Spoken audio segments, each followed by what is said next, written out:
Naputol na ng Golden State ang kanilang losing streak versus Houston Rockets mula yun sa 32 points, 5 rebounds at 5 3-point shot ni Steph.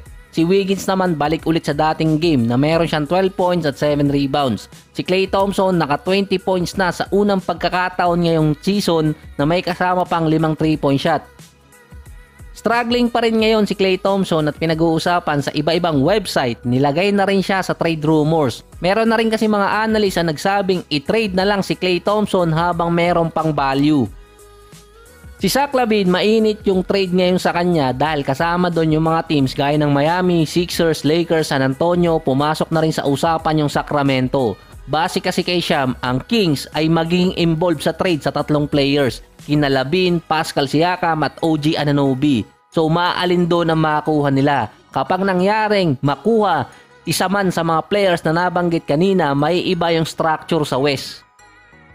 Sa dahilan na yung dating mga young teams nagiging top teams sa ngayon so far gaya ng Minnesota at OKC. Yung Sacramento nagiging stable yung lineup nila. Ang Nuggets contender ngayon. Nagmula yung kanilang core players sa mga draft picks at sa trade na rin. Nandyan pa yung at least 3 teams gaya ng Lakers, Clippers at Suns. So hindi pa alam kung makakabawi agad yung Memphis kapag bumalik naman si Ja Morant. Ito kasi yung isang problem dyan ng Golden State pa. If makakapasok sila sa playoffs. Yung iba kasi sinasabing sa playoffs magkakaalaman, kaso kailangan mo munang umabot dun. Dahil si Steve Kerr, hindi pa siya nakakapirma ng contract extension. Huling taon ng kontrata niya ngayon sa Golden State. Pero sinabi niya dating hindi naman siya nababahala. Yung nagiging trend ngayon sa NBA, yung mga championship coaches na tatanggal. Nilagay din ng The Athletics na dapat habulin na via trade ng Golden State si Zach LaVine. Si Klay Thompson ang headliner sa trade package na yon or main piece.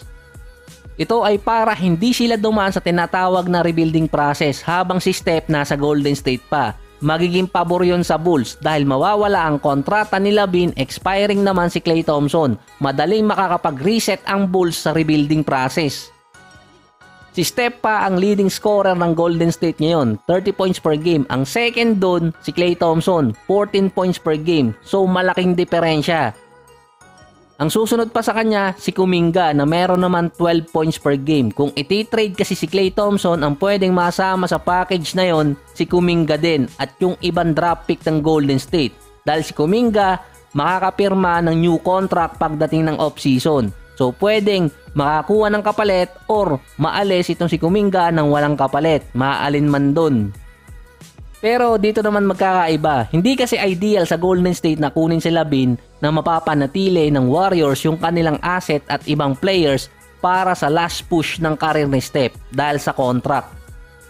Hindi kasi bago na yung mga rumors nilalabas na magkakaroon ng interest yung isang team sa isang particular player tulad ni LaVine. Dahil yung sa dahilan na mapapataas palalo ng Bulls yung pwedeng package sa isang player dahil mas hinahabol siya ng ibang teams.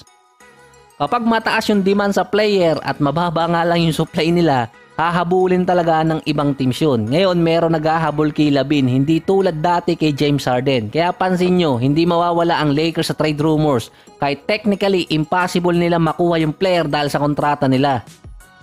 Sa panahon ni Bob Myers sa Golden State bilang GM, kaya di umano hindi sila nakikipag-trade basta-basta sa malalaking player ay dahil hindi naman nire-request yun ni Steph. Merong mga star player na magre-request na kumuha na makakasama nila sa team tulad ng ginawa ni Giannis this offseason na di umano hindi siya pipirma kung hindi pang contender ang lineup nila. Kaya ayun, nakipag-agawan dito sa Miami Heat para makuha si Damian Lillard. Base pa kay Bob Myers, hindi nire-request ni Steph sa management na kumuha ng makakasama pang star player. Ayon din sa kanya, deserve naman ni Steph na mag-request. Nagkaroon sila ng biggest signing noon pero hindi yun sa trade. Dito din masusubok yung bagong GM ng Warriors.